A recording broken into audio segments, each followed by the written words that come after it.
Interesting. Tuesday. All right, good evening, ladies and gentlemen. Welcome to the October 28th, 2025 meeting of the Zoning Board of Adjustment. I'm Josh Neely. I'm the Vice Chair of the Board. Tonight, the minutes and the audio, visual recordings will be available on NashuaNewHampshire.gov after the meeting.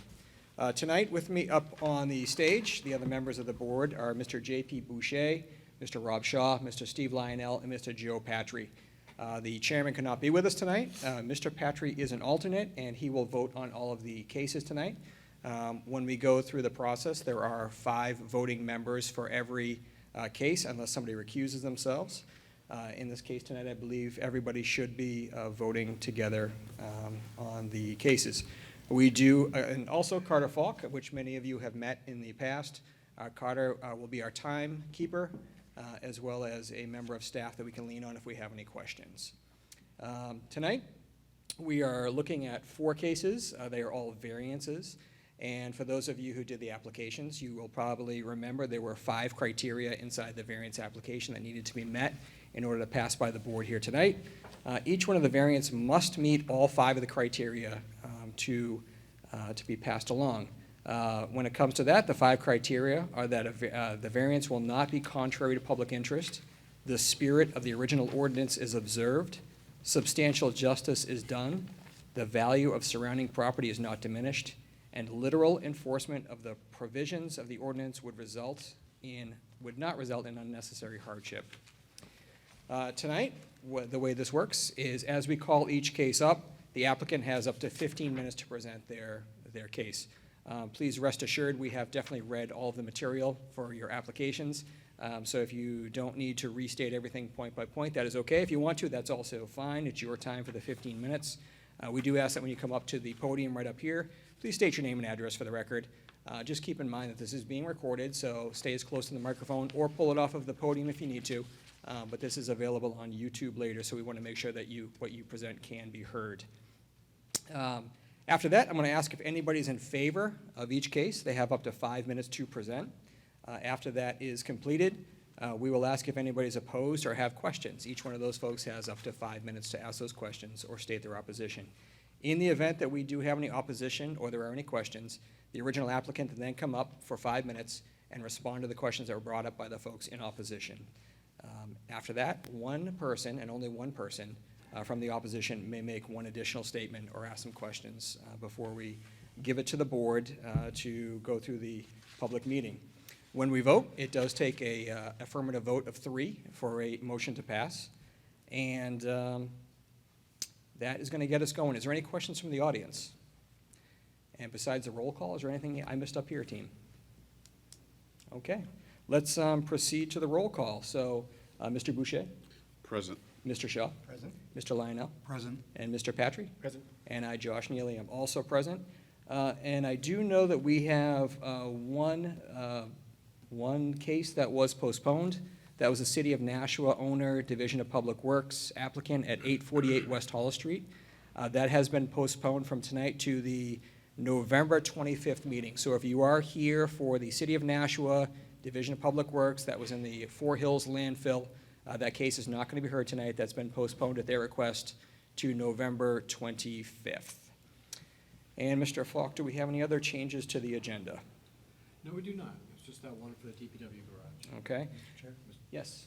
I would just like to add a comment. I feel a little frustrated on behalf of the public in that we have this case postponed yet again, and this time apparently there's been no specific reason given. So, like I said, I just feel a little frustrated on the public's behalf. We're always here, so it's not much of an issue for us, but anybody that's trying to, keep aware of this case and follow it, and if they have questions or concerns, I just think it's not the best situation. So I just wanted to basically put that on the record. I don't think there's really any action to take, but it is disappointing that we don't have a specific reason. Maybe there is a very good reason, but it would have been nice to know something specific. Should charge them double the application fee each time they delay it. We have to talk to the alderman about that. Yes, no, thank you, Mr. Shaw. You know, we all volunteer our time, as you know, so it does get frustrating. And as folks may or may not know, we do have folks walk up to us in the grocery store and ask us, you know, when is this happening? Or because they do like to keep abreast. So thank you for bringing that up, and that's noted for the record. I just want to point out the order of the cases tonight, so everybody can plan accordingly in the audience. We'll be hearing 4 Fossa Avenue, followed by 146.5 Chestnut Street, 11 Burnside Street, and then 14 Ferry Road in that order. And if there's nothing else from the group up here, we're going to get started. The first case that we're going to call out tonight is John Chiascroll, 4 Fossa Avenue, Unit A, Sheet 108, Lot 107, requesting the following: a use variance from Land Use Code Section 190-15, Table 15-1, subsection number 15, to maintain a 4-unit multifamily building in the RA zone, and number 2, a variance from Land Use Code Section 190-16, Table 16-3, for a minimum land area, 10,424 square feet existing, 29,040 square feet required. This is in the RA zone in Ward 6. And Counselor, you have the floor. Mr. Chairman, members, thank you very much. I am Andy Perlman, attorney with Prunen and Perlman here of Nashua. The city of Nashua does not pay fees when they have an application to the board, so you can triple it or quadruple it all day long. It's okay. I have a handout for the board. And I'll speak to it briefly when I get into it. We have a copy of this. Mr. Chairman, members, good evening. I am here on behalf of your applicant, John Chiascroll, and we are seeking 2 variances.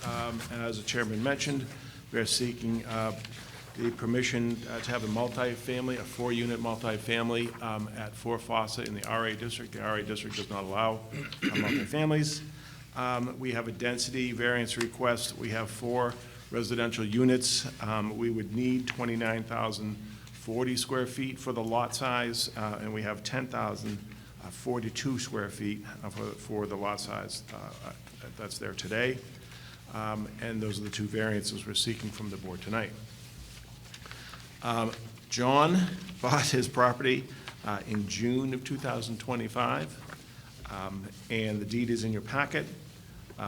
The configuration of the units are 2 2-bedrooms and 2 1-bedrooms, and when John went to City Hall to say, I want to convert the 2-bedrooms into, the 1-bedrooms into 2-bedrooms, the city said, whoa, time out.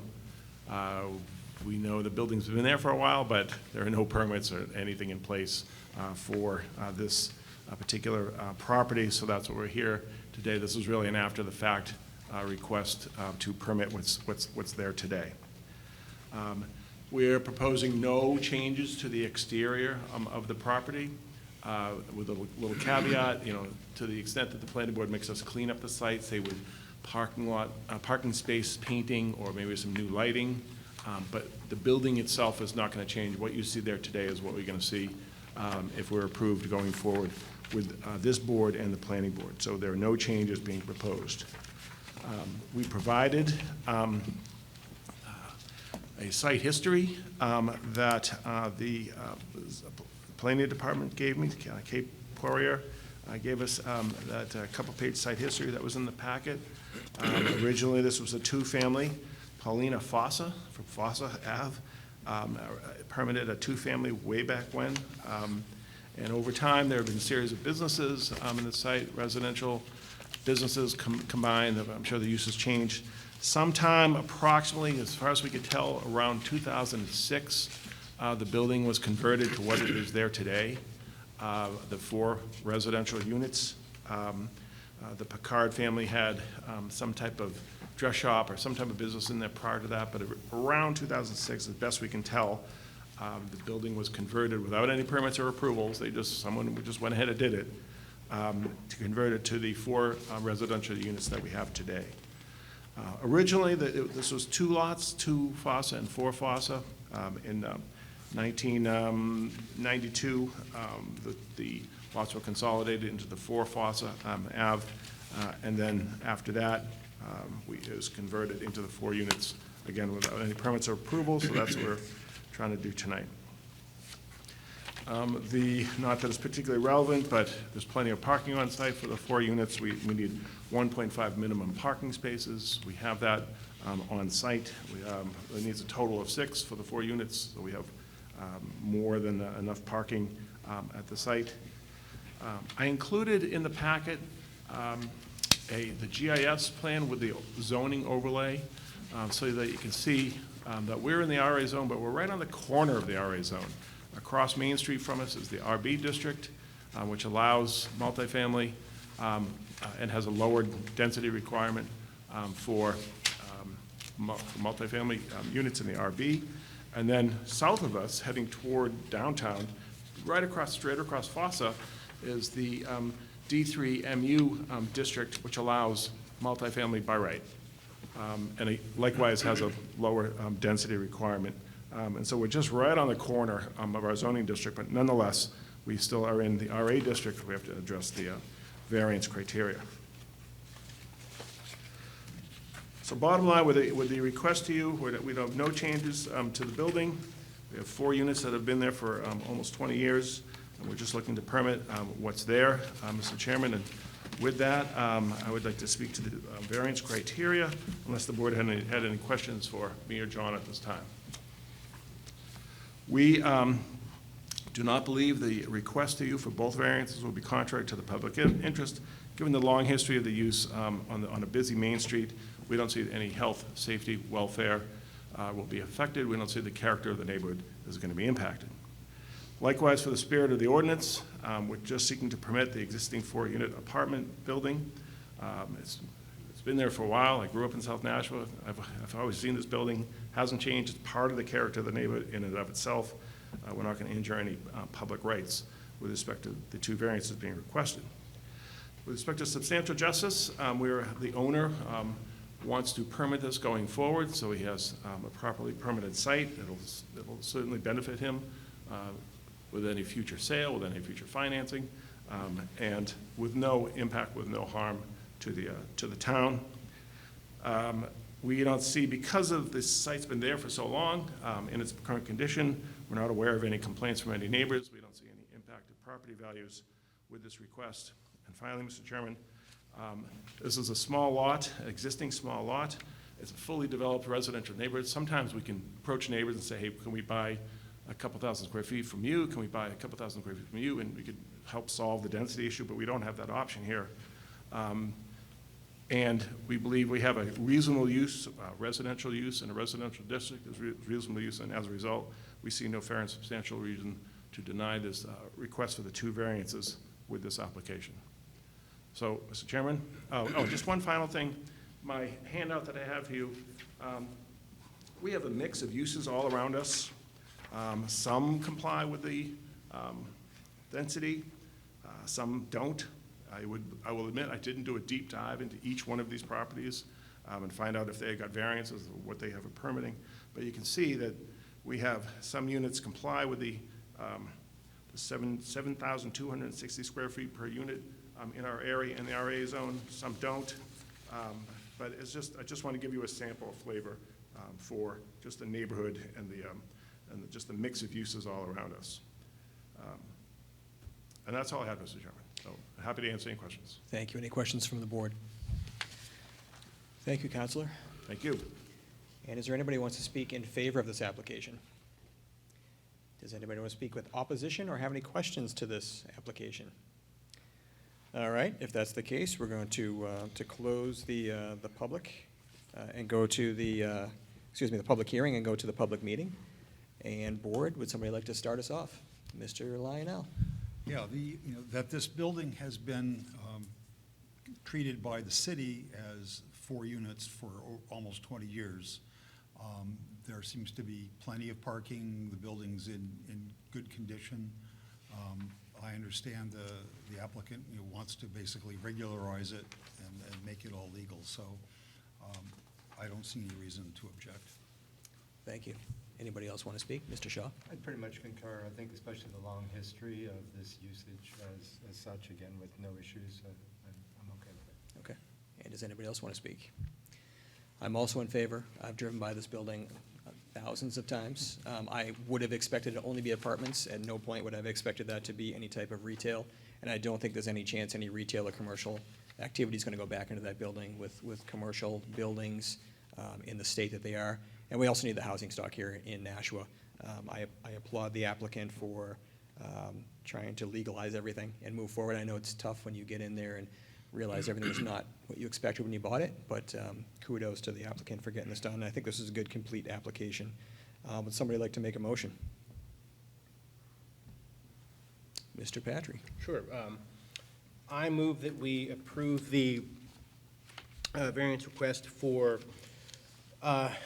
John, I apologize, I'm going to butcher your last name, Chayascarikul, 4 Fossa Avenue, to approve a use variance from Land Use Code Section 190-15, Table 15-1, to maintain a 4-unit multifamily building in the RA zone, and 2, a variance from Land Use Code Section 190-16, Table 16-3, for minimum land area 10,424 square feet existing, 29,040 square feet required.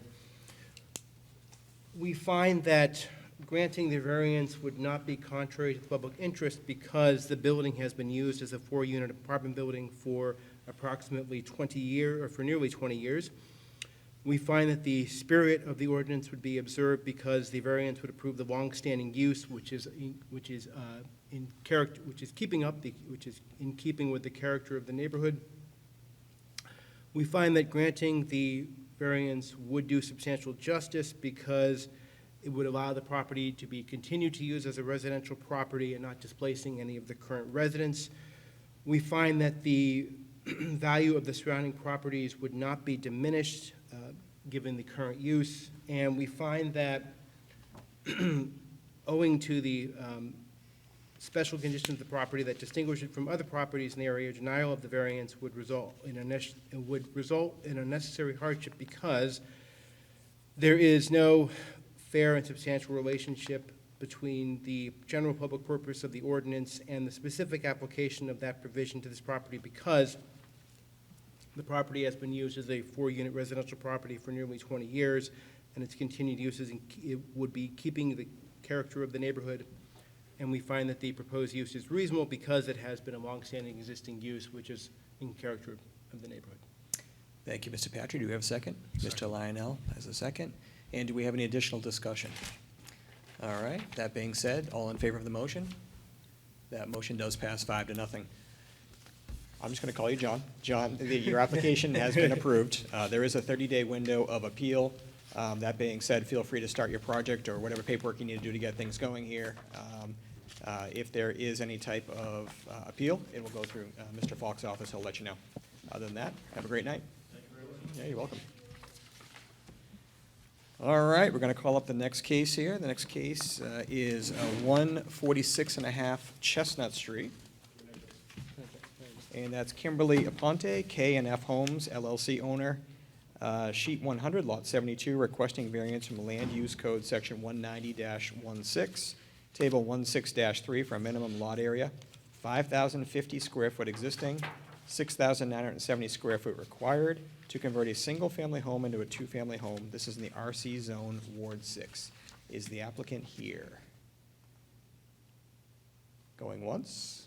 Going twice? Okay, so it's not often that we see this, so we do have the ability to make a motion to delay it till the next meeting, correct? Maybe they're just running late, maybe we can just postpone it till the end of the 4 case. I'm sorry? I'm here to oppose that. Okay, I'm a neighbor. okay. So thank you. So that being said, what we're gonna do, unless anybody's opposed, is we'll put it to the end of the cases. There are 4 cases. And then we'll discuss it again if the applicant arrives before that time. And if not, then we will vote to postpone that case. But thank you for letting me know you're in the audience to oppose. All right, that being said, we're going to go to the next case. Monica and Richard Tino III, owners, 11 Burnside Street, sheet 59, lot 108, requesting a variance from Land Use Code Section 190-17, subsection E, subsection 1, to exceed maximum driveway width, 24 feet permitted, 24 feet existing between a 14-foot wide driveway on Bowview Avenue and a 10-foot wide driveway on Burnside Street.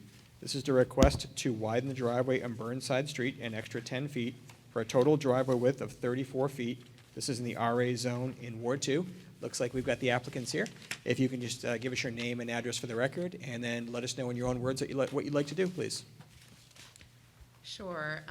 My name is Monica Tino. This is my husband, Richard Tino, and we live at 11 Burnside Street in Nashua. So we're requesting this variance as part of the application. We'd like to note that when looking at public interest, that this proposed driveway width will be 34 feet, but it'll be divided between two driveways, a 20-foot and a 14-foot. Neither one of those exceeds the 24-foot that some neighbors have. The appearance will be appealing because it won't be a 34-foot wide driveway. It's actually a 20-foot and a 14-foot. Both driveways are over 85 feet from the intersection. The current ordinance states that the driveway must be greater than 50, so of course we're well beyond that at 85. Many driveways in the area are over the stipulated 24 feet total. This will ensure no impact to the character of the neighborhood as it kind of fits right in. If you look back down below at the picture there that we have on that page, under public interest, the contours of the lot provide very few locations where you can actually see both driveways really well because they are so far apart. When we looked at the spirit of the ordinance, really, we think that the spirit of the ordinance is that our lots look like they have ample yard space and that they're not, they take up a 2-car wide driveway, that it's not huge driveways and not a lot of yard space. So keeping that in mind, both of the driveways would be under the 24-foot allowance, one at 14 and one at 20. It'll be split across 2 different streets, one on Bowview and one on Burnside Street. There is ample yard space. The property was actually 2 separate lots. We combined them after we purchased the property. So if we had not combined them, they would have been 2 lots, and we would have been able to put, without any variances or anything, 24-foot driveways on both, so a total of 48 feet on that actual space. But we combined the lots, and now we're just looking for 34, which is far under that 48 feet. The character of the neighborhood will not be altered. Many lots in our neighborhood actually have driveways that are 30 feet or longer, and we have pictures in the packet. We'll kind of go through those afterwards, but we've identified 11 very close to us that have over 30 feet wide driveways. Public safety is ensured because, again, the driveways are 85 feet from the corner. Also, if we had the proposed driveway, we wouldn't be shuffling cars as much. Right now, we're shuffling cars and so we have a car waiting in the street while the other one's coming out. I don't know if you've been to our neighborhood before, but there's never a time that someone's not walking their dog or out for a jog or walking. We have a lot of pedestrians, we have a lot of cars. Bowview is one of the kind of cross streets, and it goes downhill and people speed by. So, there's a lot of traffic. So if we had this driveway, we would not be shuffling our cars as much. We have teenage kids that are gonna be driving soon too, so the shuffling of cars is gonna just increase at our house. The paving that we're proposing would be within our fieldstone wall, which means that it won't look like we're trying to encroach on our neighbors at all, our abutting land, because it will be within our rock wall. When we look at justice to the owner, cars should be parked side by side in a driveway when we have ample space, and we certainly have ample space for that. Swapping cars is wear and tear on our cars. You think about if it's, winter time and starting them and all that kind of stuff. Swapping cars interferes with the traffic. It interferes with the pedestrians, specifically in our neighborhood. Parking on the grass kind of upsets the character of the neighborhood, and you'll see in some of the photos at the end of your packet that there are quite a few makeshift driveways in our neighborhood where people are parking 2 cars wide on the grass or on dirt in their yards. Parking on the grass also upsets our watershed, right? We have tons of chemicals that can leach into our watershed. When our lot was actually 2 lots, when we bought it, it was 2 lots.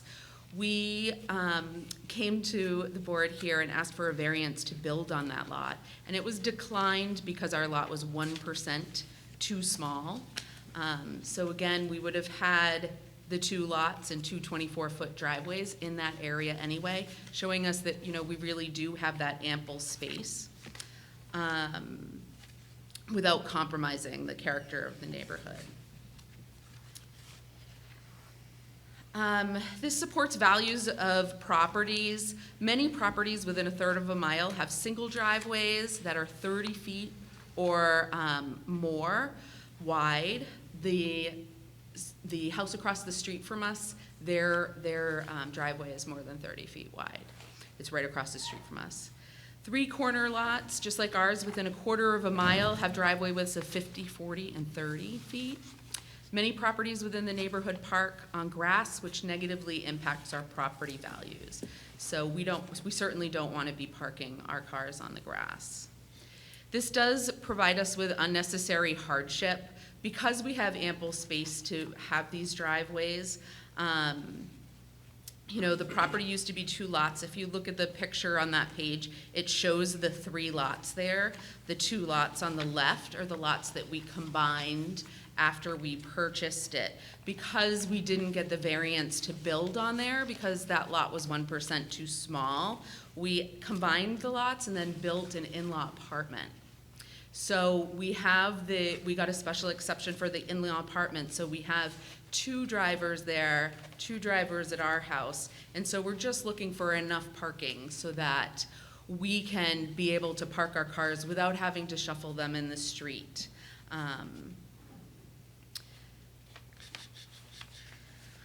Technically, you might be adding the math and saying, well, wait a minute, 34 feet really isn't wide enough for between 2 driveways for 4 cars. But the reason why is our driveway next to our in-law apartment actually is set back enough that we were able to keep it at just 14 feet. And then after the setback, we were able to widen it so that they can pull in and park 2 cars, that they don't have to swap their cars. So we're actually kind of saving space that way. Then on the next page, it says examples of driveways that exceed 24 feet in our neighborhood.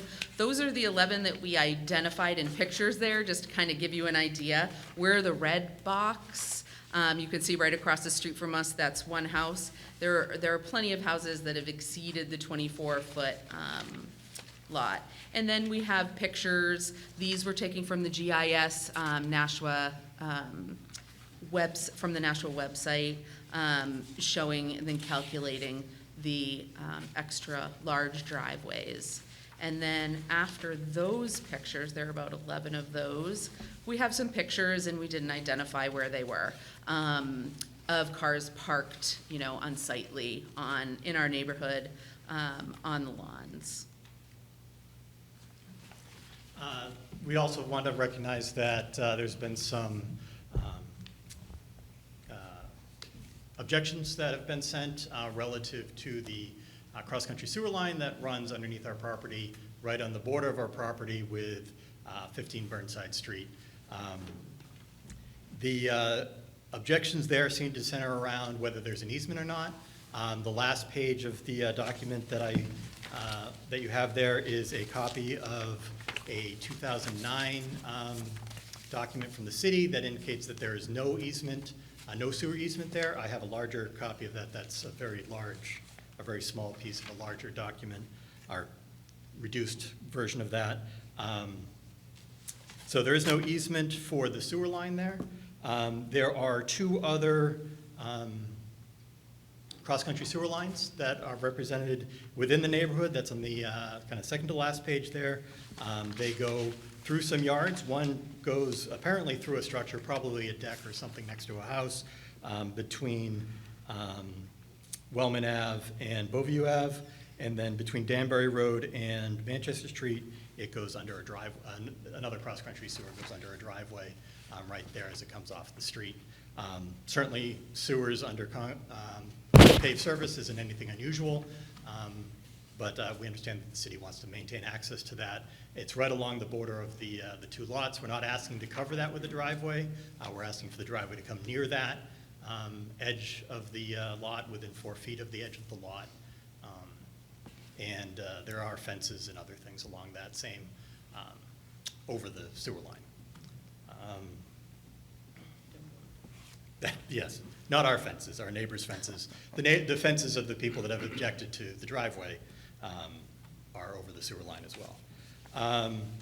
We understand that the sewer line, I believe it was repaired around 2009 when this was proposed. There's a couple of transitions noted on the sewer line map, the GIS map that I noticed on the website. I didn't get a copy of that. And then we understand it was relined 2 years ago.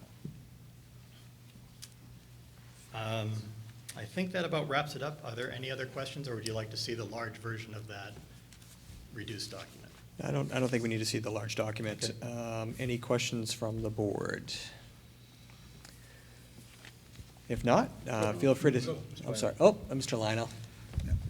So clearly you've been in contact with the city engineering department about this, because you have these diagrams, which I assume you got from them. So those documents were given to us with the house. So the previous owners of the house, we bought the house in 2012, and this was among the papers I found in a cabinet. Have you contacted the city engineering department to ask their opinion about this? I mean, the thing that I'm a little bit concerned about is that I can't tell from these diagrams whether there actually is or is not an easement. And that would be something would be recorded in your deed. So I have the deed. The deed says that there is not an easement. There's not an easement for these other two cross-country sewer lines. There are other cross-country sewer lines that I found in the neighborhood and in the adjoining neighborhood across Manchester Street that do display easements on the GIS site.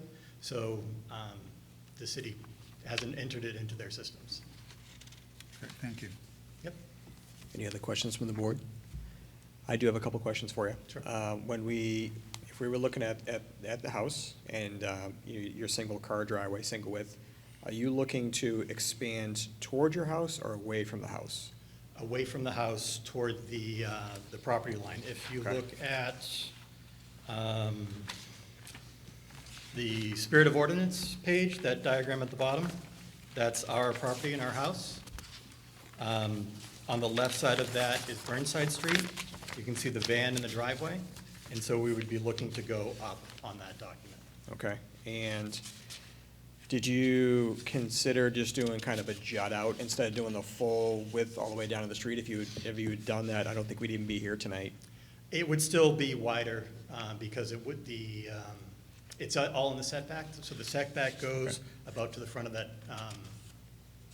front of the garage. Okay. So it would be in the setback to make it wider there. I understand it's the direction of travel, so if it turned completely, then we might be able to not be here for that. We wouldn't be able to do that to the top of the image if we turned in front of the house and had the driveway.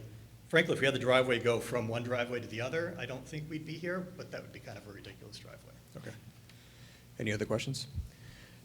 You are all set to sit down, and we will, in just a couple of seconds, I'll be reading those two letters into the record as well, but thank you for addressing them already.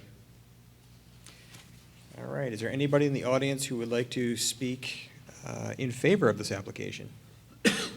And is there anybody who would like to speak in opposition to this application? All right, that being said, we do have two letters that were sent in and the board has received.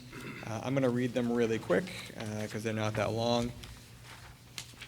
Received October 28th, received this morning. Dear Board of Aldermen, my name is Donald Sherwood, 16 Hooker Street, Nashua, New Hampshire, 03064. I have lived at this residence for the past 56 years. My property abuts 11 Burnside Street. This letter addresses a request to enlarge the current driveway at 11 Burnside Street an additional 10 feet, 5 feet on both sides of the existing driveway. The proposed enlargement involves sewer line connections for abutters at 15 Burnside Street, 14 Hooker Street, and 16 Hooker Street. Please note that the connection for 18 Hooker Street, while not in a butter, runs the full length of my backyard. The common connection of these properties is referred to as, quote, a cross-country sewer line, unquote. It runs between the Hooker Street and Burnside property lines. This unique connecting line configuration has been problematic for many years. I recall at least 2 cases that required extensive video examination of the cross-country line to identify the problem, resulting in delays. There have been at least 2 other cases that I can recall involving the need for video examinations of the 18 Hooker Street property to identify and correct blockage problems. The most recent, about 2 years ago, extended into my backyard. I am concerned that the proposed driveway changes could have unintended consequences that have not been identified, resulting in delays and unexpected costs to remedy future issues. Additional information is needed to make an informative decision. I suggest that decision to accept or reject tonight's proposal be delayed to allow time for the engineering department to do an impact analysis that identifies possible increases in risk as a result of widening the driveway width from 10 feet to 20 feet. Respectfully submitted for consideration, Donald Sherwood. And the second one that we received from the, who's this from? Roberta Wojtkowski. And to the Nashua Engineering Department, my name is Roberta Wojtkowski, and I'm speaking on behalf of the properties at 815 Burnside Street and 18 Hooker Street. I am the cousin and executor of the estate of my recently deceased cousin, Edmund Wolodsko, the owner of record of the properties. I am opposed to the proposed variance application for 11 Burnside Street to increase the width of their driveway on Burnside Street. There is a cross-country sewer that travels through several properties on Hooker and Burnside Streets. A section of the city sewer line begins on Edith Ave, travels on Hooker Street, moves into the cross-country sewer, and exits on Burnside Street. A portion of this cross-country sewer line is between the properties known as 15 Burnside Street and 11 Burnside Street. The proposed driveway enlargement would infringe on the city's regulations for a 20-foot prescriptive easement, 10 feet on each side as measured from the middle of the pipe. The proposed driveway enlargement would cover the cross-country sewer. Any infringements on the easement would negatively impact several houses in the area which use the cross-country sewer line. This includes 18 Hooker Street, which uses the line. Thank you for your considerations of the matter. And there were some attachments here with some drawings and overhead views of the neighborhood. So that being said, you do have 5 minutes if you'd like to come back up to readdress those 2 letters. That's up to you, and if you do not want to, that is totally fine as well. One second, Mr. Chair. Yes. Just, can you hang, please wait a moment. So I know you read that letter, but we really should, I think, also read the one that was on the front page, because what you read was what she sent to, quote, the engineering department, whereas then the one on the front of this is actually, I think, really more directed to us as the board, so. So thank you, Mr. Shaw. I quick looked at it and thought we were looking at the same thing here. So also Roberta Wojtkowski, October 25th, to the Planning Department. I am forwarding an email that I sent to the Nashua Engineering Department after obtaining information about the sewer line serving 14, 16, and 18 Hooker Street. The application for a driveway extension at 11 Burnside on 10/28/25, case number 4, should be denied because the extension would be directly over the cross-country sewer line and would violate the 20-foot prescriptive easement requirement. Thank you for your consideration, Roberta Wojtkowski. And looks like it was also a thank you note for passing things along, so, okay. If you would like to take those 5 minutes, the podium is yours.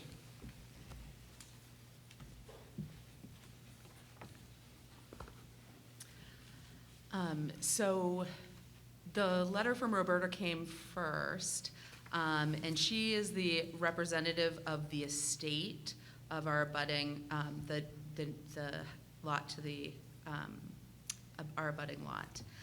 And we have a copy of it, you're welcome to it. She sent a letter to 2 neighbors, a 14 Hooker and 16 Hooker, the letter that you just read from Mr. Sherwood.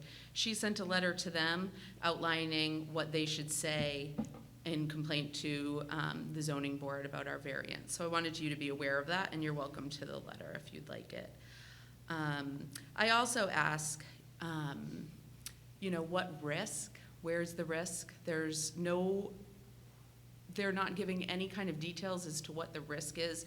They just want us to stay really far away from the sewer line, and none of it kind of, makes sense. Pavement buildings are over sewer lines everywhere, all over the city. There's no easement. She's referring to an easement. There's no easement anywhere on any of the documents that the city has out there. And the driveway is actually not going to be over the sewer. Our proposed driveway will not be over the sewer line where it is. The chain link fence from 15 Burnside, which is one of the lots that she's representing, is right directly over the sewer. None of their objections, I also just wanted to note that none of their objectives are relative to the driveway width, because we do have two variances, and one of them is about the width, and none of their objections are about the width. It's about where our driveway is. And again, there's no easement. Driveways and roads and streets are over sewer lines all of the time. It was just relined 2 years ago. It's good to go for many years to come. So thank you very much for listening. Thank you. Any questions from the board? All right, we are going to close the public hearing and open the public meeting. Does anybody on the board have any comments? Mr. Boucher? I'm in favor of the application. I believe that the criteria has been met. Again, there's some history with the lot, as they had noted that it was 2 lots at one time. So it would not have been uncommon to see a driveway. It's not uncommon to see a driveway. There's a driveway there now. I believe that the extra 10 feet won't be a detriment to the neighborhood. In fact, they did a great job. As I looked, driven around, there are some, this is a wider driveway, so it's not an uncommon feature to find in that area, as we find in other parts of the city. So again, I don't think it's going to be detrimental to the property. So in that sense, I'm in favor of the application. The sewer line, again, if for some reason, and I would still feel the same if for some reason we found out that the driveway was going to be over the sewer line, I would still be in favor, because again, the risk is really at the homeowner's, because if something would have to be dug up, it would be their driveway, so they would know that ahead of time. But it's not. I believe what I've heard in testimony. I looked at the drawing, and again, I looked at GIS, and I see some easements in other areas, but not in this area. So whether or not there is one or not, I think it's not affecting what physically they want to do here. So again, I'm in favor of the driveway, and I think it's a reasonable ask for this property. Thank you. Any additional comments from the board? Mr. Shaw? Yeah, I mean, I guess I concur with Mr. Boucher. And I think, the testimony was that they've checked their deed. They found no evidence of an easement.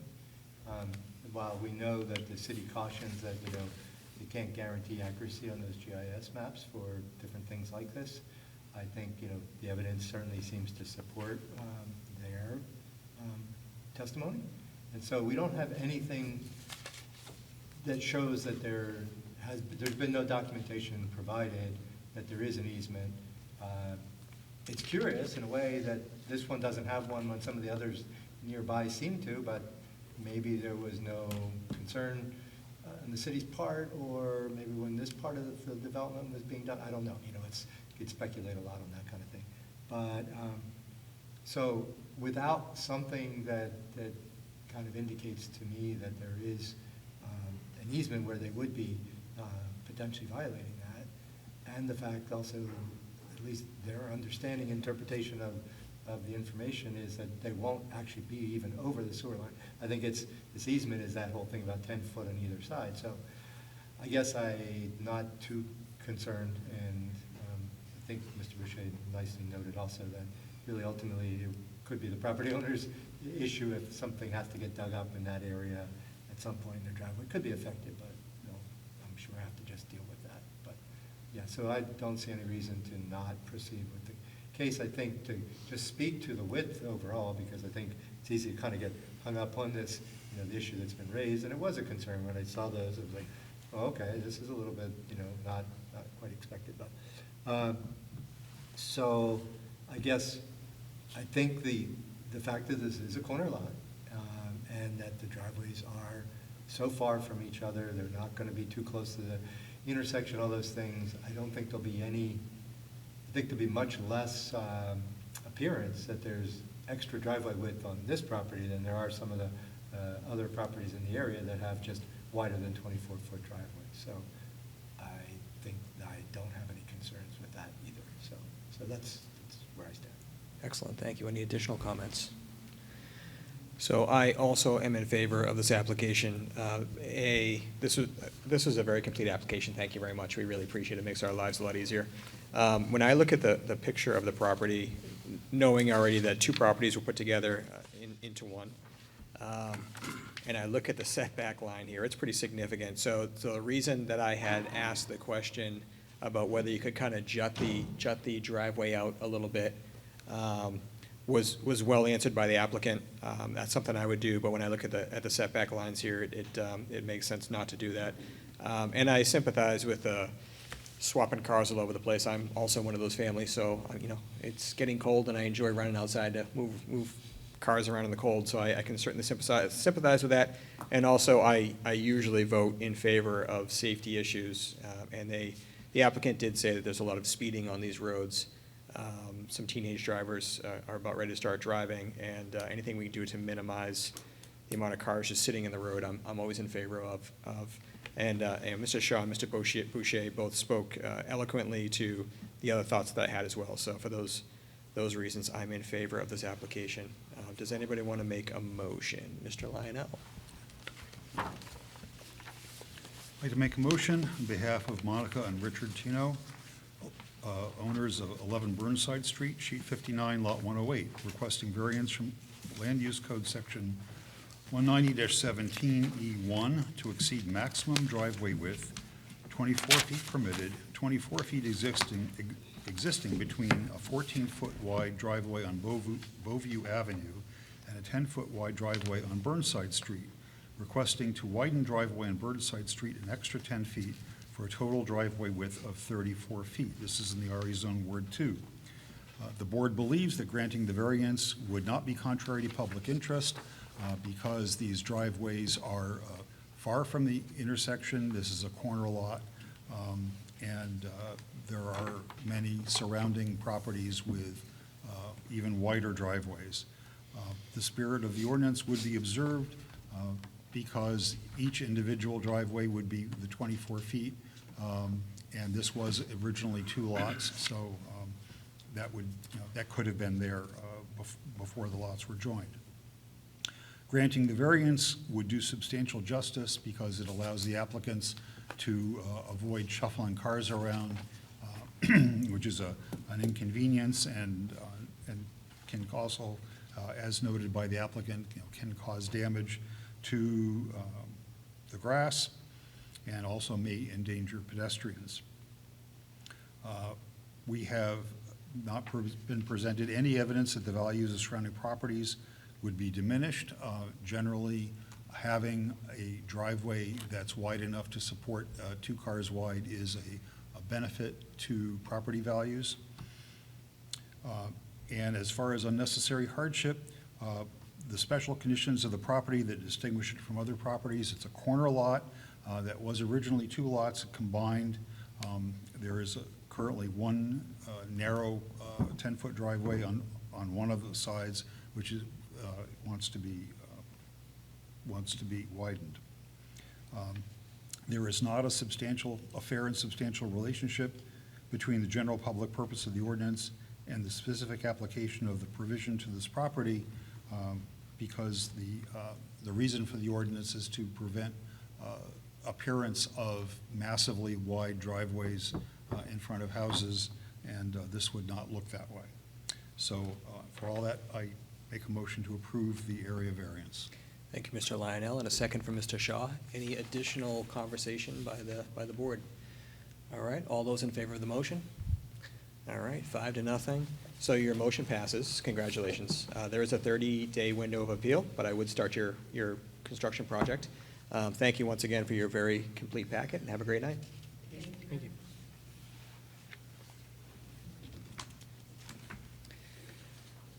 All right, next on the agenda is Sandra L. Whitmore, owner, Kayla Martin, applicant, 14 Ferry Road, Sheet G, Lot 76, requesting a variance from Land Use Code Section 190-31 to encroach 6 feet 4 inches into the 20-foot required front yard setback for an accessory structure to construct a 13-foot 6-inch by 17.25-foot ground-mounted solar photovoltaic array. This is in the R18 zone in Ward 2. And if you could just state your name and address, the podium is yours. Yeah, my name is Kenneth. I'm here representing the 14 Ferry Road. So we proposed a ground mount solar system.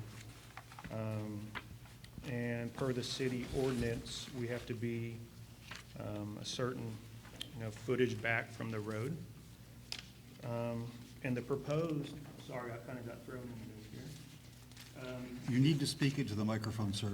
Okay, the proposed location is 13 feet 8 inches back from the road. I have a printout right here if you guys want to look at it. I can pass it around. Or Was it part of the packet? We have a pretty big packet here. Do you think we already have it or no? I I think we've seen the drawings of where it's going to be. Okay, and- yeah. If I can stop you 1 second. This is being recorded, so I think we missed your full name and address. I'm sorry. Get it one more time. Kenneth Barton, Barton. And the address? Your address? Oh, it's in Oklahoma, 2476 okay. County Road 1217. Yeah. All right. In what town? Blanchard, Oklahoma, 73010. Thank you so much. Proceed. Yeah, so I was just going to see if we can move forward with this or take a vote. Yeah, that's fine. Is there anything else that you would like to add? So we have the packet, we've got the drawings, we have the application. Is there anything else you'd like to talk at us about? No, I mean, that's really about it. Yeah, that's it. Okay, fair enough. If you can stay here for 1 second. Yep. And members of the board, do you have any questions? Mr. Lionel? Well, Mr. Boucher had his hand up first. You guys, it was tie goes to Mr. Lionel. Okay. You're the boss. Okay, so I'm a big fan of solar. I have solar panels on my house.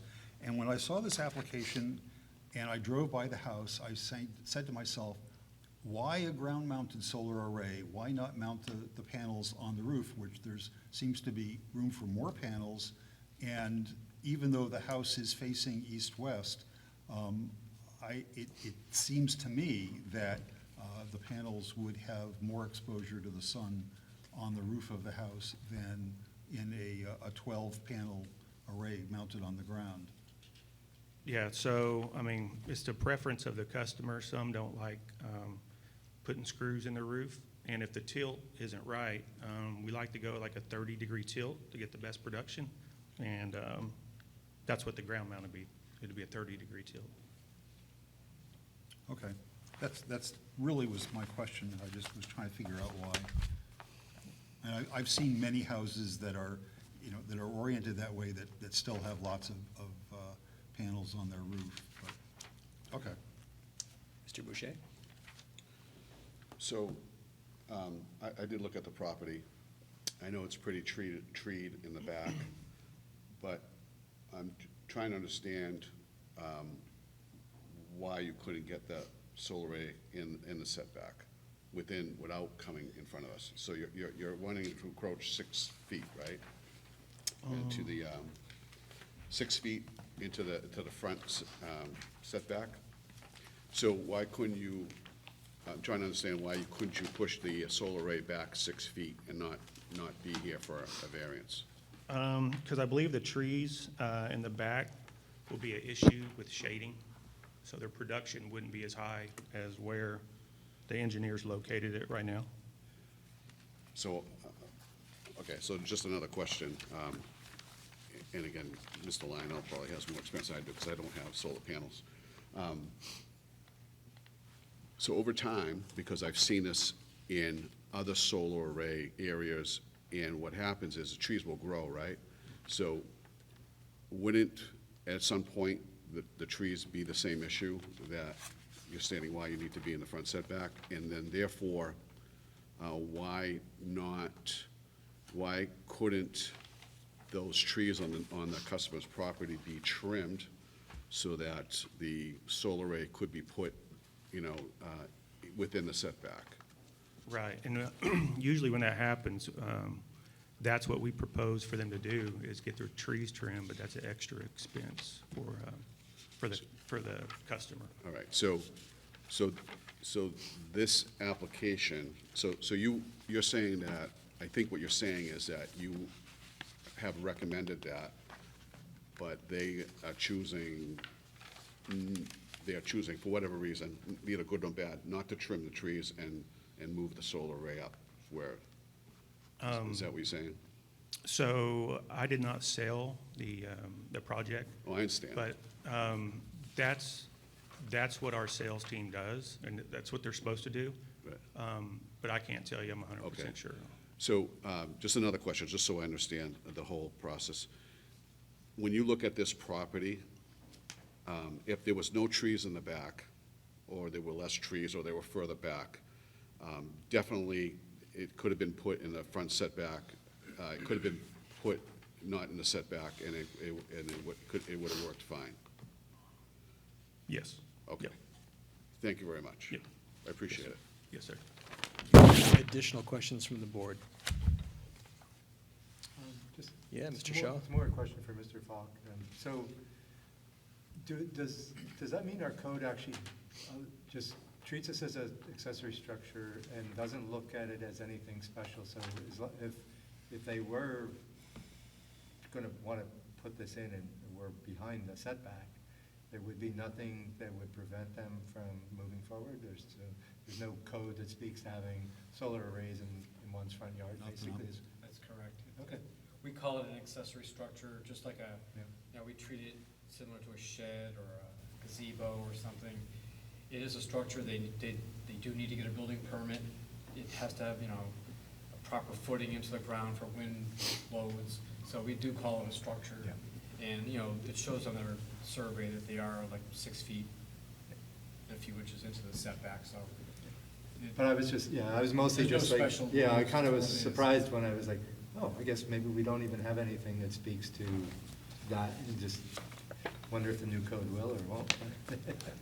We would still probably call them accessory structures, because they do have some size and some weight and some bulk to them and height to them. So we do call them accessory structures. And it beats the height overall as well. Okay. Thank you. Any additional questions from the board? Okay, you can have a seat. Thank you so Thank you. much. All right. Is there anybody in the audience who would like to speak in favor of this application? Is there anybody in the audience who'd like to speak against the application? All right, that's simple and easy. So we are going to close the public hearing, open the public meeting, and would anybody like to make any comments to this application? Mr. Lionel? Yeah,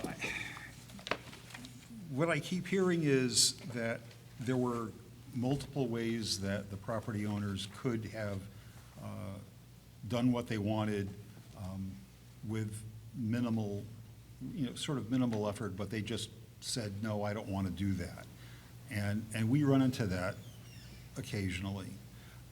Sometimes the reasons are better than others. And I looked at this and I say, there are, to me, looking at just the diagram, looking at the layout of the house, driving by the house, it seems that there are at least 2 or 3 different ways they could have gotten good performance solar panels without building this ground array right in the setback. Even it could be moved back 6 feet and would still not be shaded by trees, except maybe in the late afternoon. My house, there are trees shading the panels in the early morning and in the late afternoon, and they still work fine. So I'm kind of on the fence on this one, even though I am very much in favor of solar, so it's hard for me. Mr. Shaw? I'm not in support. I just don't see any compelling reason why there's any special conditions of the property. I didn't hear any testimony that told me that there's anything that forces them into this one spot when, and then actually Mr. Lionel spoke to it. One of the first things I thought when I saw this application was, more or less, I wasn't even thinking about the roof, quite frankly, I should have, but I was just like, why not put it in the backyard, and it'd be solved, but it's even simpler, just move it back 6 feet. And I think maybe, at least, again, I'm not in support. I don't see that there's a reason why this needs to be in the setback, so. Thank you. Mr. Boucher? I don't usually, like I said, I like to encourage people to be able to use their property the way they want, but this odd with here is that I feel the same way as I just don't understand the hardship. Mr. Falk, this is a proposed, I think, 8 feet high? I think the drawings were 8 feet high. So what would be the maximum height allowed of this structure if it was within a setback? 20 feet.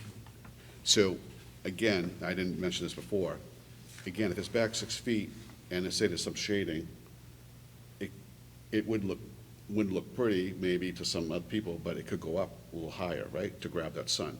So I think, again, I get I don't want it on the roof thing. Some people like that, and the infiltration of roof, especially if there's a new roof put on. But that's their choice, like you said. And I said, fine, if there's an array, that's fine. But I think there's definitely several ways to do it.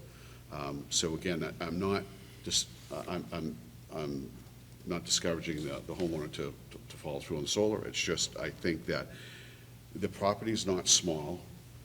I think they've got enough property. I think they've got enough line of sight to the sun. And I think that even though if the structure was a little higher, if it's allowed at the height and within the setback, then just make it higher to grab the sun. So I don't think, I won't be in favor of this application for these reasons. Thank you, Mr. Boucher. I am also not in favor of this application. This is a large-sized lot, and I understand there's a bunch of trees in the backyard. If this thing was in the backyard, nobody would ever see it. As everybody's talked about, if we just move it back and just make it higher, by right, we wouldn't be here. I'll be quite honest, if I lived at 12 Ferry, I would not be a happy camper looking out my window at that, because there is no separation in the front yard there. They'd literally be looking at this array. I'm a big fan of solar. I just think it needs to be in a different spot, primarily in the backyard, I think is the solution, but we heard another potential solution here. So as this application has been presented to us, I cannot be in favor of that, primarily because I do think that the property value of number 12 would be negatively affected if they tried to resell them as a large array right outside of their window. And that house is very close to the lot line anyway, so I am not in favor. So it sounds like we are trending against this application. Does somebody want to make a motion to deny the motion? Mr. Shaw? Okay, regarding case number 5, Sandra L. Whitmore, owner, Kayla Martin, applicant, 14 Ferry Road, Sheet G, Lot 76, requesting variance from Land Use Code, Section 190-31, to encroach 6 feet 4 inches into the 20-foot required front yard setback for an accessory structure to construct a 13-foot 6 inch by 17 1/4 feet ground-mounted solar photovoltaic array. This is the R18 zone, Ward 2. The board does not find that this is a variance, that we believe the criteria are met, and so therefore I'm going to make a motion to deny this variance request because we believe that the granting the variance would be contrary to the public interest because there has been no indication that there is anything that requires or forces a homeowner to only be able to install solar that would require encroaching into the setback. And likewise, the spirit of the ordinance would not be observed pretty much for those same reasons.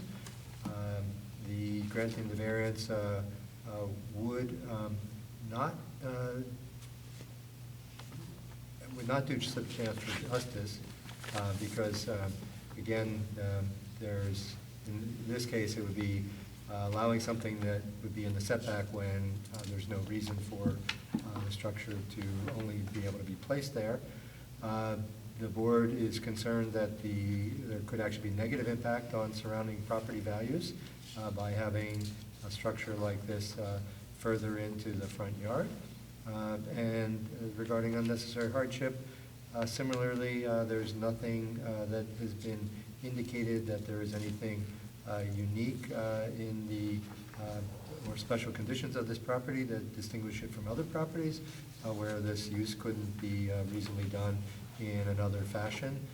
So the board believes that there is no hardship that exists relative to this request. So therefore, for those reasons, I move to deny this variance request. Thank you, Mr. Shaw, seconded by Mr. Boucher. Any additional conversation? So just a reminder for this vote, if we vote, we'll be voting to deny the application. All those in favor to deny the application? Okay, that is 5-0. I am sorry that the application has been denied. You have a 30-day window of appeal. Have the homeowner or yourself, if you're the applicant, work with the planning board, the planning committee here in the building. But I do apologize, that has been denied. Do wish you have a good night, though. And for the two folks that came in, were you for 146.5 Chestnut Street? Yes. Excellent. Okay, no problem. So you're going to be. We were actually downstairs since 6:15 in the long meeting. Yeah, that's okay. We've seen that before. So, you're going to be last. So I'm going to read it into the to get things going here. If you want to come up to the podium, and we'll move on here. So, Kimberly Aponte, K&F Homes LLC owner, 146.5 Chestnut Street, sheet 100, lot 72, requesting a variance for land use code section 190-16, table 16-3 for minimum lot area, 5,050 square feet existing, 6,970 square feet required, to convert a single-family home into a two-family home. This is in the RC zone in Ward 6. What I'd ask for is just to give your full name and address and tell us in your words what you'd like to do, and off we go. I did want to first start with, so these plans were done after we had architectural plans. Do you guys want a copy of these? Yes, please.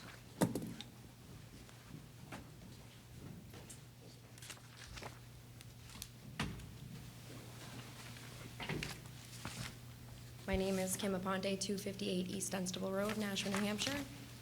I'm here regarding 146.5 Chestnut Street. I'm here to respectfully request approval to convert my single-family home into a legal two-family. The property is 1,920 square feet short of the required 6,970 square feet for a two-family home. However, both neighboring properties on the left and right, as well as 3 homes directly across the street, are already legal multifamily homes. And they're all situated on the same lot size as mine. I did attach like a map copy so you guys can see the properties next to and across the street as well. Our proposal is consistent with the existing character of the neighborhood. The home has been neglected for many years. It's definitely become an eyesore. We've spoken to many neighbors who are super excited that we are gonna, start renovating it, bring it back to life.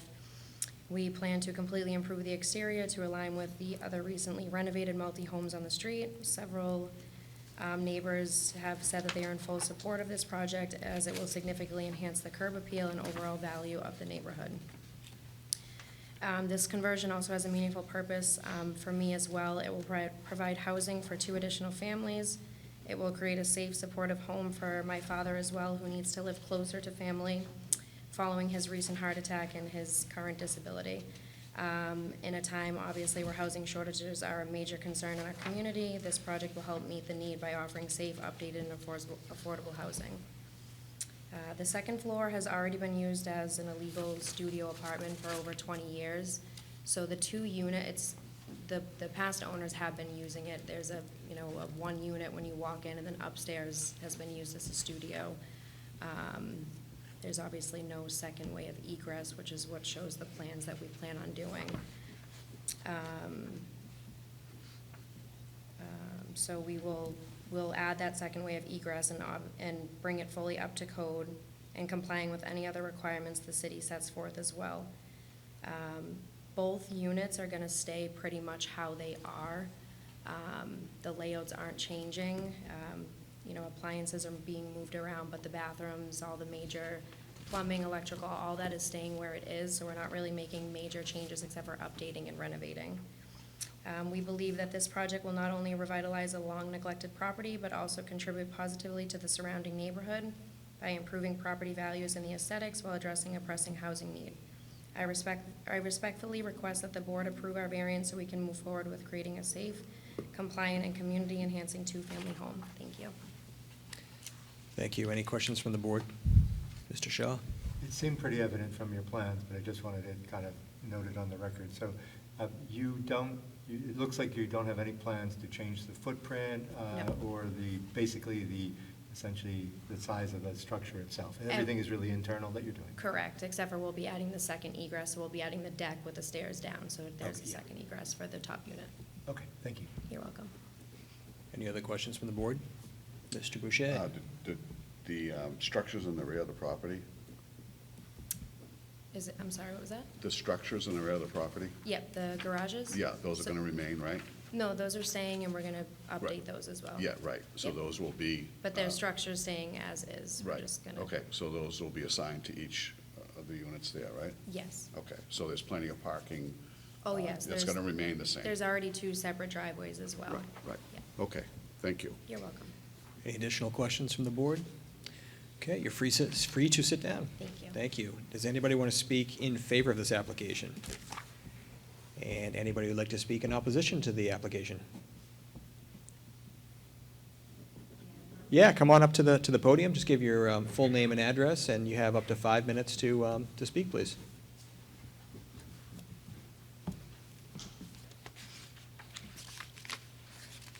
Hi, my name is Karen Sullivan. I live at 146 Chestnut Street. I was born and raised in that home, as was my mom. My concern is what's happening to the neighborhood on 146 Chestnut Street in the area and the neighbors that I have spoken to and our concerns. The reason I'm here tonight is 3 years ago, we had a similar situation in my backyard where a house was taken from a two-family to a three-family. What's gone on in my neighborhood is parking in the street. There's no room to park in the city on the streets in Nashua. It's not legal to park in the streets. There's parties nonstop.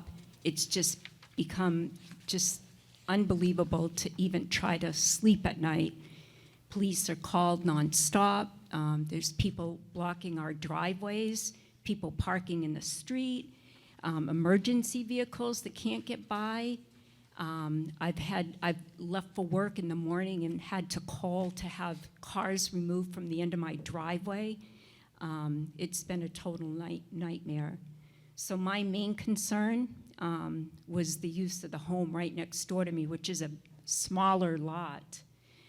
I've known both families that have lived in that house previously, and they've all been, it hasn't been two separate families. It's been a woman and her elderly mom upstairs, and prior to that, a very similar situation. So it's always been a very small lot. It's 146 and a half. It is a very small lot. So my concern is to see this used in a similar manner as 20 Hamilton Street, where there's constant traffic, constant parties. But if I could be assured that it's going to be used in a similar situation, I think I could feel differently. But that's why I'm here this evening. I have a lot of concern with what's happening in that neighborhood. We have Harbor Homes down the street. We have people that walk that street regularly that don't drive. I'm always concerned with their safety. There's people screeching in and out of there. And a lot of the people that live in my neighborhood don't drive, and they do a lot of walking and walk to the grocery stores. It's just not safe. As I said, I've lived in that house my entire life, and it's really taken me back. Most of my neighbors own their homes, so I'm not sure where that information was from. I'm very surprised to not see my neighbors here this evening because I've spoken with many who support my claims. Thank you. Thank you. If you could just stay here for 1 second. Is there any questions from the board? Mr. Boucher? Thanks for coming, appreciate it. Thank you for having me. So obviously, I think you could help us with this, or help me with this. So you've been in the neighborhood for a long time. When did the 2 garages get built? Do you remember? I can remember them as a little girl. They dilapidated, so I was very pleased to hear them say that they do have plans on redoing them. So the garages have been there for a long time? A long time. Okay. All right, thank you, that's what I need to know. Thank you. Mr. Shaw? Oh, hold on. We got a couple more questions. Come on back. It's okay. No, we're just going to work through the process, so Thank just give you. us 1 My second here. first time. Yeah, that's okay, absolutely. Mr. Shaw? Is your home a multifamily home? My family has lived in that home, as I said, my entire life, and I do own a multi-home, but it's only family. I don't rent it out. Presently, I'm in that building, that home myself, both floors. I've had my children live there with me as they've built their own homes in the surrounding areas. My mother lived in that home till the day she died, and it's always been just family in this unit.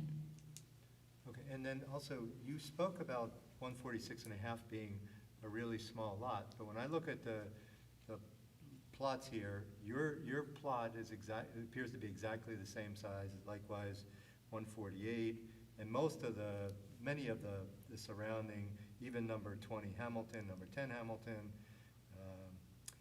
so they all seem to be pretty much of the same size. So I'm wondering why you're saying it's such a small lot. One of my concerns as I'm seeing this neighborhood revitalized is that people with younger children are moving in. There's no place for these kids to play. They're playing in the roads. There's no backyard for a child to be able to play in. It's just too small to have another 2 family living next door. Okay, thank you.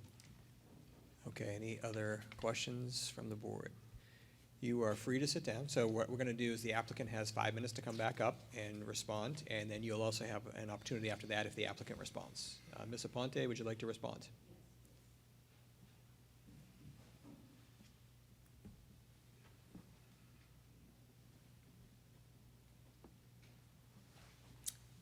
So as you noted, I'm sorry, I don't know your name. Robert. My lot is the same exact size as her lot, and we do have parking for at least 5, if not 6 cars can fit between the driveway and the garages. There is an additional driveway in the front as well. It's not being used as a driveway right now, but it does have like the curb cut already for a driveway. It's just fenced, so we have plenty of parking. There's actually a park within walking distance, so as far as kids, if kids were to move in, there's plenty of, a place for them not to be playing. We do have a fenced-in yard as well. We plan on professionally landscaping. The yard is fenced. There's a cute little peach tree, so none of that's going to be an issue as well. Like I said, this has been used as a multifamily. The second floor is only a studio, so it's only made for 1 person, which will be my father if we're able to do this. So even if it weren't him, there's a studio, and then it's legally a 3-bedroom, but it's more like a 2 and a study. You can see on the plans I sent. So this isn't going to be 6 people parties. I wouldn't do that as a landlord anyways. I'm a realtor. I'm in real estate, so I know how to vet them. I have my own. We credit, income, all of that. Could there be kids? Yeah, but like I said, there's a park. There's fenced-in yard, plenty of parking. So I think that this would be great. It would fit the family, it fits the neighbors across the street and next door, and I think it'd be a great fit for the neighborhood. Any additional questions from the board? Mr. Boucher? Yes. So just to get more clarification for your neighbor, so you're going, right now, you're going to be the owner of this property, and then renting to your father or father-in-law? My father, so my Your dad's father gonna on live in the floor. studio. And so it appears that you have an investment into the property, and because your father's living there, it seems like you're going to be concerned about, and I think you identified that you're going to be very particular about who you're going to rent the first floor to. Correct, Right. yes. My father's disabled, he's 65, Right. he can't work, so Right. there's gonna be a good family. I'm not renting to people to party, kids, Right. teenagers, I'm not doing that. So, I do appreciate what the neighbor's saying about what's happening in the neighborhood. But your testimony is that this is not what this property is going to be like. No, and I Okay. did speak with the neighbor at 148, is it? Yeah, 148, and she was very in favor. She had told me that she rents the top floor of hers. I didn't have any complaints, I didn't hear of any of this concern prior to this other neighbor coming and speaking. Okay, thank you, appreciate it. Any additional questions from the board? I just have one or two. So K&F Homes, do you guys have a history of doing these projects? Of Taking flipping? dilapidated Yes. properties, Yes. running people through the vetting process for renting? Like, is this your first time doing this stuff, or you guys have done this a few times, No, I've been doing this for right? about 10 years. Okay, so you have good policies in place to make sure you get the right tenants in there? Yeah. I mean, at the end of the day, it's all about the neighbors have got to feel good, or you're Right. going to I'm not have a successful. a realtor as well, so Okay. I do rentals, I do sales, I know how it works. I just rented a property in Manchester, so we have a whole system that we go through. We check their income, we check their credit, we make sure they're responsible. We have a whole step with my company, so step-by-step process. We don't just throw people in there to do that. Then Okay. we're gonna end up having to get them out and start over, so. And especially where it's mine, I'm gonna make sure that I don't cause myself that headache. Sure. So you've got a big dumpster out there now. It looks like you are doing are you doing exterior renovations too? We're gonna update the siding. Okay. Which Yeah. makes a little sense. It looks a little dated, so it'll It's- definitely look like a it's gonna newer look beauti- property. It's gonna look like 148. It's gonna be beautiful. Yeah? Okay. I gotta tell you, I love those garages. That Yeah. is a very unique. Super plus. Yeah. The garages are great. Yeah, it's pretty neat. Any more questions? Okay, you're free to sit down. Thank you very Thank you. much. And you have 5 minutes if you'd like to come back up and ask any more questions.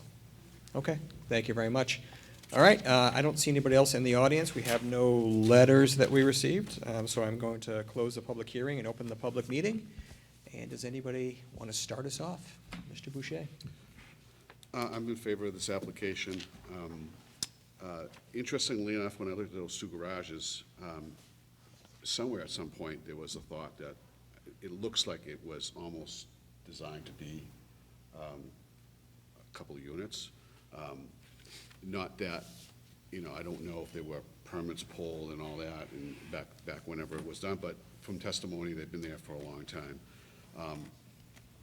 Obviously, it's unfortunate that folks who have lived in this neighborhood for a long time, who've cared about their property, there are other properties that maybe, landlords don't care about. I believe that this applicant is invested in this property, and has testified to that, and I believe her. So going through the criteria, I believe it meets all the criteria. I think that if this was coming in front of us, again, as again, no history of being a two-family, but again, in the neighborhood, there's several multifamilies. I think it fits into the character of the neighborhood, and I think it's a reasonable use, what they're providing. And the fact that they're going to completely rehab this building, I think is going to will add some value to the neighborhood. So I will be in favor of the application. Thank you, Mr. Boucher. Does anybody else have any comments? All right, well, I'm also in favor. While I do think the applicant should probably do some work around the neighborhood to talk to some of the neighbors to make sure you're all on the same page. Driving by this house, I would have thought it was a two-family house based on the houses that surround it. The two garages would have indicated to me that this is a two-family, so I was actually kind of surprised. Although I shouldn't have been, once we also had 4 Fossa, which, had a bunch of illegal units in it as well. So I think this unit, when it's done, will be nice. I am, of course, concerned about when the neighbors are concerned about two families and people partying, and nobody should ever have to not be able to get out of the driveway in the morning or be kept up at night from music, and that. But the applicant shouldn't be held responsible for that, because the applicant did say that they have a history of working with homes, making them better, probably flipping some, and the applicant is also a realtor and has the ability to ensure that the right folks are in those buildings. So I'm in favor of that, of this application. Does anybody want to make a motion? Mr. Boucher, thank you. I'd like to make a motion to approve the variance for Kimberly Ponte, K&F Homes, LLC owner, 146.5 Chestnut Street, sheet 100, lot 72, requesting a variance from Land Use Code Section 190-16, Table 16-3, for a minimum lot area of 5,050 square feet existing, 6,970 square feet required, to convert a single-family home into a two-family home. It's in the RC zone, Ward 9. We find that granting the variance would not be contrary to public interest, again, because it would allow this property to be used as a two-family or a multi-dwelling unit, as it may have been used in the past. It is, again, it is in the capital neighborhood, as there are other multifamily homes adjacent to this property and in the neighborhood. We find that it is in the spirit of we find that the spirit of the ordinance would be observed, because proving the use, it's approving the use, proving a use that is in the neighborhood, and again, through testimony that may have been used in a fashion of a two-family in the past. Granting the variance would do substantial justice, because it allows the property to be used as a two-family, allows the owner of the property to legalize the use of the property as a two-family. We find that the values of the property we find that the values of the surrounding properties will most likely increase, because this is a complete renovation of the property and the two garages and the landscaping. As far as unnecessary hardship, again, the property is an existing property that's stated before zoning, so the lot is smaller than the current zoning requirement, but again, that's been there for a while, and the proposed use is a reasonable one, because again, it has been in the past used in a form of a two-family home. So with that, I make a motion to approve the area variance. Thank you, Mr. Boucher. Do we have a second? Mr. Lionel had his hand up first. Do we have any additional discussion? All right, all those in favor of the motion? That motion passes 5-0. So the motion does pass. There's a 30-day window of appeal. If you have any questions, comments, or concerns, please feel free to work in Mr. Falk's office. Other than that, have a great night. Thank you for coming. All right. Next up on the agenda, has everybody had a chance to take a look at the agenda for the next meeting?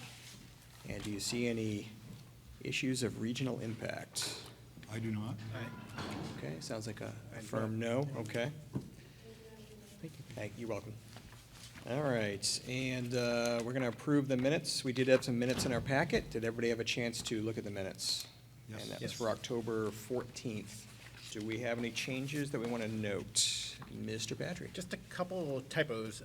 Page 20, the paragraph that starts with, first paragraph that starts with Mr. Minkara, relatively is printed twice.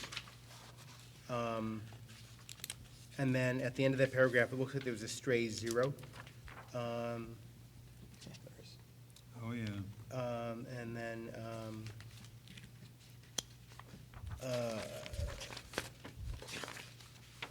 on page 21, where it says motion by Mr. Boucher. Mr. Boucher stated that so there's an extra "the" in front of that "the granting." So I think it should be Mr. Boucher stated that granting the ordinance instead of that extra "the" in front of "the," instead of in front of granting. And that's all. All right, that was a pretty easy one. Does someone want to make a motion to accept the minutes as written with the exception of the changes on pages 20 and 21? I so move. Mr. Patry, do we have a second? Mr. Shaw, thank you very much. Do we have any other items that we need to discuss tonight? Excellent. Well, if that's the case, then I make a motion to adjourn at, looks like 8:02 PM. Second. All right, excellent. We are adjourned. Thank you, gentlemen.